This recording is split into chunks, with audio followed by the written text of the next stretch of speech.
America ने एक बार फिर से साइफर बारे इल्जामात को बेबुनियाद करार दे दिया। अमेरिका का कहना है कि हम किसी मुल्क की अंदरूनी सियासत में मुदाखलत नहीं करते। साइफर के हवाले से बेबुनियाद इल्जामात लगाए गए।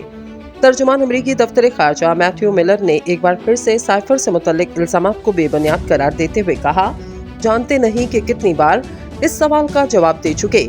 मैथ्यू मिलर का कहना है कि हर बार एक ही जवाब दिया जाता है कि ये इल्जामात बेबुनियाद हैं। फिर से कहते हैं कि अमेरिका किसी भी मुल्क की अंदरूनी सियासत में दखल नहीं देता। याद रहे, चेयरमैन तहरीक इंसाफ इमरान खान के प्रिंसिपल सेक्रेटरी आसिम खान ने गुज़िश्ता रोज साइफर से मुतल्लिक एतराफ़ी बयान रिकॉर्ड करवाया, जिसमें इनका कहना था कि साइफर प्री प्लान ड्रामा था जिसे सियासी मकासद के लिए इस्तेमाल किया गया। आसिम खान ने साइफर मामले पर चेयरमैन तहरीक इंसाफ के खिलाफ बयान रिकॉर्ड करवाया और इसे एक सोची समझी साजिश करार दिया। इन्होंने कहा कि चेयरमैन तहरीक इंसाफ ने मुझसे साइफर 9 मार्च को ले लिया और बाद में गुम कर दिया। चेयरमैन पीटीआई ने साइफर ड्रामे के जरिए अवाम में मुल्की सलामती इदारों के खिलाफ नफरत का बीज बोया। मना करने के बावजूद सीक्रेट मरासला जाती मुफाद के लिए लहराया गया।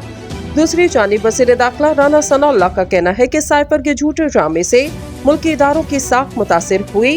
जिम्मेदारान को सजा जरूर मिलनी चाहिए। चेयरमैन तहरीक इंसाफ ने मुल्की मफाद के साथ खेल खेला। साबिक प्रिंसिपल सेक्रेटरी आसिम खान का बयान इनके खिलाफ फर्दे जुर्म है।